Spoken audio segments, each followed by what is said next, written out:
Bonjour et bienvenue dans cette nouvelle vidéo. Je suis Sam de Phone Android et aujourd'hui je vous propose le test complet du Find X5 d'Oppo, un smartphone que vous avez été nombreux à demander sur notre chaîne. Le Find X5 est un smartphone haut de gamme bien sûr et il est vendu à un prix légèrement supérieur au Find X3 Neo sorti en 2021. Il est proposé à 999 € avec 8 Go de RAM et 256 Go de stockage. Il n'y a qu'une seule version disponible. Vendu donc 300 € moins cher que le Find X5 Pro, le Find X5 doit faire bien sûr quelques concessions au niveau de sa fiche technique. Quelles sont ces différences? Est-ce qu'elles sont importantes ou non? C'est ce que nous allons voir dans ce test complet qui va se dérouler en 4 points. Le design, l'écran, les performances avec un petit peu d'autonomie et puis la photo. Pour tout le reste, retrouvez en description de cette vidéo un lien vers mon test complet avec des benchmarks, des photos et bien plus d'informations encore. Allez, c'est parti mon kiki.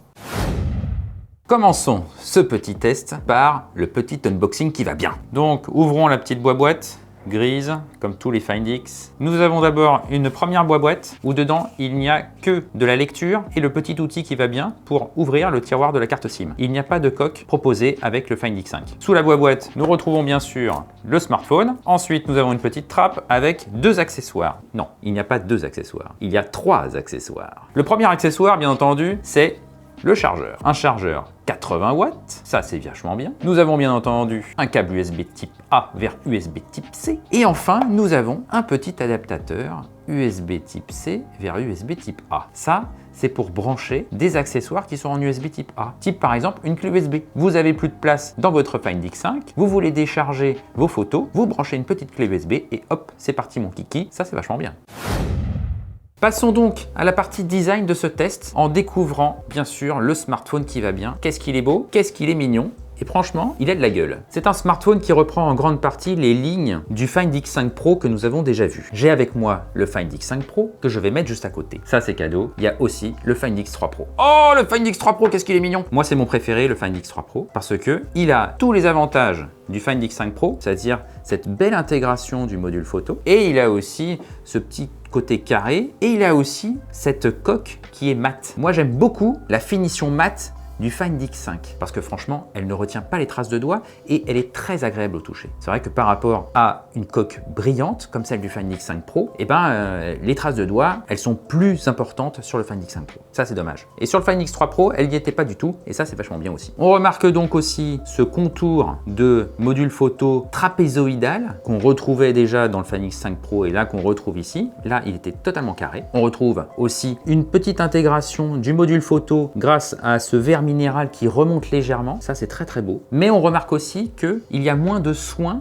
dans le Find X5 que dans le Find X5 Pro. Vous remarquez là que la coque est faite d'une seule pièce, alors qu'ici, elle s'arrête au niveau du module photo. Un module photo qui est d'ailleurs cerclé de métal. Il y a donc une vraie différence de soin sur le design sur le Find X5 par rapport au Find X5 Pro et par rapport au Find X3 Pro également. Ce qui explique peut-être en partie pourquoi le Find X5 est certifié IP54 contre les éclaboussures et la poussière, alors que le Find X5 Pro, lui, est totalement étanche, IP68. Il y a 3 petits points encore sur ce design que j'aimerais vous montrer. Le premier est le micro secondaire dédié à la captation vidéo. Vous le retrouvez ici sur le X5 Pro et vous le retrouvez ici sur le X5, ici sur le X3 Pro. Ça c'est vachement bien, ça veut dire que Oppo a décidé de faire de ce téléphone un bon téléphone pour la captation vidéo. Le deuxième détail que j'aimerais vous montrer, c'est le haut-parleur principal qui est ici. Il est associé à un haut-parleur secondaire qui se cache dans l'écouteur téléphonique. Ça c'est très bien, nous avons donc une expérience stéréo, certes asymétrique, mais quand même stéréo. Dernier détail enfin,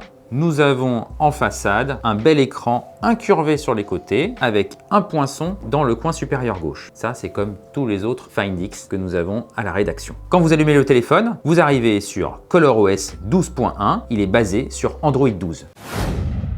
Sur l'écran, nous avons plusieurs remarques à faire. La première, c'est la taille de l'écran. Ici, la dalle mesure 6,55 pouces, alors que sur les 2 autres téléphones, elle mesure 6,7 pouces. Le Find X5 est le plus petit de tous les Find X proposés en France depuis le Find X originel, sans compter bien entendu les Find X Neo et Lite qui sont en fait des Reno. Donc nous avons ici le plus petit des Find. La définition ici est Full HD pour une résolution de 402 pixels par pouce, ce qui est largement suffisant pour tous les usages du quotidien et qui permet aussi d'économiser de l'énergie par rapport au Find X5 Pro et par rapport au Find X3 Pro qui, eux, ont une dalle Quad HD+. Parlons un peu de la nature de la dalle. Il s'agit d'un écran AMOLED LTPS et non LTPO. LTPO, nous l'avions dans le Find X5 Pro, ici donc c'est du LTPS. Cela change la gestion du taux de rafraîchissement. Cette dalle, elle est capable d'aller jusqu'à 120 Hz, mais elle est incapable de changer dynamiquement son taux de rafraîchissement par rapport à ce qui est affiché à l'écran. Ça veut dire qu'il va falloir que vous choisissiez quel est le taux de rafraîchissement que vous préférez. Vous avez le choix entre standard, 60 Hz, ou élevé, 120 Hz, c'est le taux qui est choisi par défaut. Bien sûr, c'est une dalle AMOLED, donc ça veut dire que les contrastes sont infinis et la dalle est en plus compatible HDR10+. Elle affiche 1 milliard de couleurs, comme pour le Find X5 Pro, comme pour le Find X3 Pro. Elle a 4 modes d'affichage des couleurs. Il y a vif, il y a naturel, il y a cinématique et il y a intense. Le meilleur mode est le mode naturel. Il offre un delta E de 2,2 et il offre une température moyenne des couleurs de 6300 degrés. Les blancs sont parfaitement blancs. C'est un très bon mode, ce mode naturel, parce que franchement, il respecte les couleurs. Par rapport à la dalle LTPO du Find X5 Pro, le Find X5 est légèrement moins précis, mais très légèrement moins.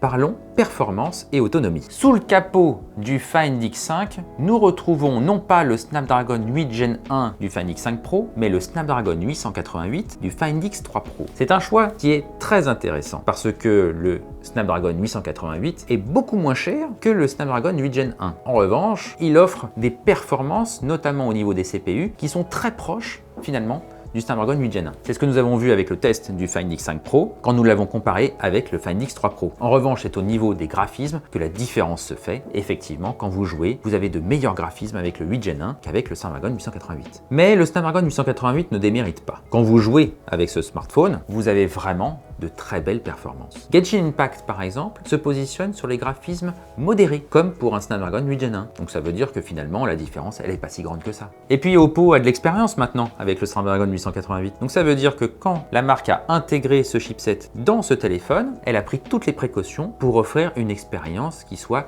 qualitative. Ça veut dire qu'il y a moins de chauffe et il y a une meilleure stabilité qu'avec le Find X3 Pro. Le Find X5 peut monter jusqu'à 44 degrés et quand il est vraiment très sollicité par un jeu, à l'intérieur, vous avez les cœurs du processeur qui peuvent monter jusqu'à 60 degrés. Mais guère plus, vous ressentez une légère chauffe au niveau de la paume de main quand vous jouez. Mais franchement, ce n'est pas désagréable. Question stabilité, le Find X5 se positionne autour des 63%. Ça veut dire que vous perdez 37% de puissance entre le moment où vous commencez votre partie et le moment où vous l'arrêtez. Bien sûr, autant de puissance, il faut de l'énergie. Et pour cela, nous avons une belle batterie à l'intérieur. Et même 2 batteries précisément, puisqu'il s'agit de 2 batteries de 2400 mAh, soit une capacité totale de 4800 mAh. C'est 200 mAh de moins que le Find X5 Pro, mais c'est 300 mAh de plus que le Find X3 Pro, donc c'est pas si mal. Et puis en plus, comme l'écran est Full HD ici et Quad HD sur les deux autres, ça veut dire que finalement il va y avoir un certain équilibre. À l'autonomie, nous avons découvert que le Find X5 peut fonctionner sur un usage classique 17 heures en continu. Ça veut dire environ 2 jours d'usage classique. Bien sûr, ça veut dire réseaux sociaux,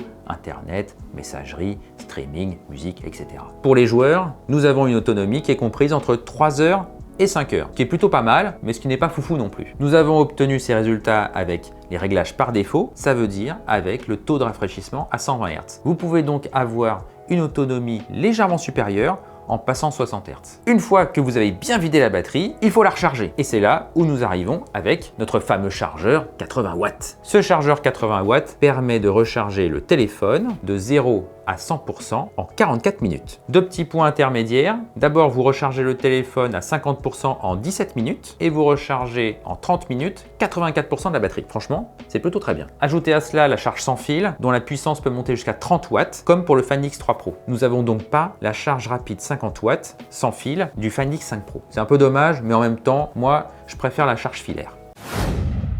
La photo est un gros sujet pour Oppo parce que sur le Find X5 Pro, nous avions vraiment quelque chose d'exceptionnel au niveau des 2 capteurs principaux et puis le microscope qui était rigolo. Avec le Find X5 Pro, nous avions toujours ces 2 capteurs très rigolos avec toujours aussi un zoom optique et puis l'arrivée de Marisilicon, le coprocesseur d'image développé par Oppo. Donc, quelle est la configuration du Find X5? D'abord, nous retrouvons ici un capteur 50 mégapixels, toujours l'IMX 766 de Sony. Il est associé à un objectif ouvrant à f1.8, autofocus omnidirectionnel, ça c'est toujours sympa, et un stabilisateur optique. Ici, c'est un stabilisateur à 2 axes, comme pour le Find X3 Pro. Ce n'est pas le stabilisateur 5 axes qu'il y a dans le Find X5 Pro. Ça veut dire qu'en fait, le stabilisateur, il est installé sur le capteur et non sur l'objectif, alors que sur le Find X5 Pro, il y a un stabilisateur pour le capteur et aussi pour l'objectif. En dessous, nous retrouvons encore une fois un IMX 766 50 mégapixels, ici associé à un objectif ultra grand angle 110 degrés, ouvrant à f2.2 et toujours l'autofocus omnidirectionnel. Ce capteur est chargé des macros et ça, c'est une très bonne idée.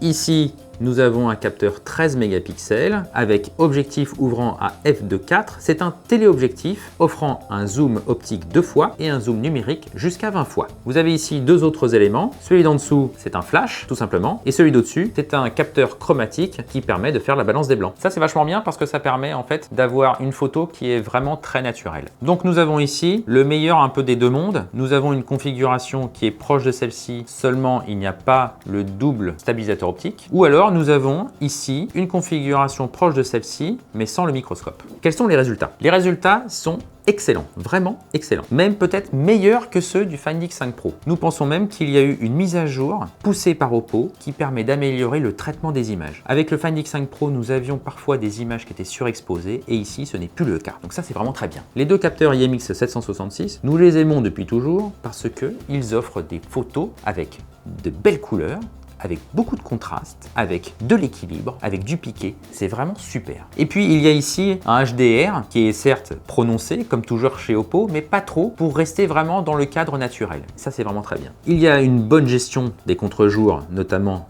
par le capteur principal. Il y a une bonne gestion des distorsions par le capteur secondaire. Il y a de beaux portraits et il y a des belles macros, franchement, avec le capteur ultra grand angle qui, grâce à son autofocus omnidirectionnel, permet d'avoir des photos de près et en plus tout à fait nettes. Ça, c'est pas donné à tout le monde. Nous avons également un mode nuit qui s'active automatiquement en mode automatique. Donc ça veut dire que parfois, vous n'aurez pas vraiment besoin du mode nuit. Et quand nous avons fait nos tests, nous avons découvert que parfois, le mode automatique faisait d'aussi belles photos la nuit que le mode nuit. Finalement, ça sert à quoi d'avoir un mode nuit? Il y a une vraie homogénéité entre ces deux capteurs. Et effectivement, avec ce capteur 13 mégapixels, on se rend compte qu'il y a peut-être parfois des différences quand vous faites un zoom. Parce que finalement, ce capteur, il est moins précis et puis il est moins lumineux. Il aura peut-être besoin des fois d'avoir un peu plus de lumière pour offrir vraiment de jolies photos. Sachez cependant que grâce à Marisilicon, vous avez de très jolies photos quand même avec ce capteur 13 mégapixels. Très jolies avec le zoom 2 fois, avec le zoom 5 fois et même avec le zoom 10 fois en journée. Nous vous déconseillons vraiment de dépasser les 10 fois en journée et de dépasser les 5 fois en soirée. Et nous vous déconseillons d'utiliser le mode nuit avec le zoom optique parce que le grain n'est plus du tout contrôlé. Et ça, c'est vraiment dommage. Passons pour finir sur le capteur selfie à l'avant. C'est un modèle 32 mégapixels avec un objectif ouvrant à f2.4. C'est le même capteur selfie que vous retrouvez sur le Find X5 Pro et sur le Find X3 Pro. Pas de problème. Les portraits réalisés par le capteur selfie sont très naturels. Les textures sont respectées. Ça, c'est très bien. Il y a de la luminosité, il y a du contraste, il y a un joli détourage et du bokeh qui est là. C'est vraiment très bien. Et puis en plus, les outils d'embellissement ne sont pas activés par défaut. Et ça, c'est aussi une très bonne nouvelle. Donc c'est une expérience photo qui est riche, qui est complète et qui est franchement très convaincante. Qu'est-ce que je pense au global du Find X5? C'est vraiment un très bon smartphone. Il est cher, c'est vrai, mais il offre une expérience riche, complète, très qualitative. Il y a certaines concessions à faire, bien entendu, face au Find X5 Pro, mais ce sont toutes des concessions que l'on peut oublier très rapidement. Et tout cela, nous l'acceptons pour que le prix soit en dessous des 1000 €. Ça, c'est vraiment très bien. Bien sûr, il y a une concurrence. Il y a le Xperia 5 Mark III, il y a le Galaxy S22 Plus, et il y a aussi le ROG Phone 5S de chez Asus. Tous ont leurs forces, tous ont leurs faiblesses, mais finalement, c'est peut-être le Find X5 qui offre l'expérience la plus équilibrée. Est-ce que c'est le smartphone parfait? Je n'en sais rien. Il y a quand même quelque chose qui me dérange dans ce Find X5, c'est le Find X3 Pro. Parce que les fiches techniques des deux téléphones sont quand même très proches l'une de l'autre et parce que le Find X3 Pro se négocie aujourd'hui sous la barre des 900 €. C'est vrai que franchement, pour avoir une expérience similaire entre les deux téléphones, je préférerais peut-être dépenser un petit peu moins. Donc franchement, je ne sais pas où mon cœur va balancer. Et clairement, je pense que vous aussi, vous allez vous demander, mais finalement, je vais acheter lequel? C'est une très bonne question, ça. Voici qui conclut mon test du Find X5. Merci beaucoup de l'avoir suivi jusqu'au bout. J'espère que ça vous a plu. Si vous avez des questions, n'hésitez pas à les poster en commentaire comme d'habitude. Si vous avez aimé cette vidéo, un petit pouce bleu, l'abonnement à notre chaîne, les notifications, bref, vous savez déjà ce qu'il faut faire. Je vous retrouve très bientôt sur la chaîne Phone Android. D'ici là, portez-vous bien. Allez, ciao!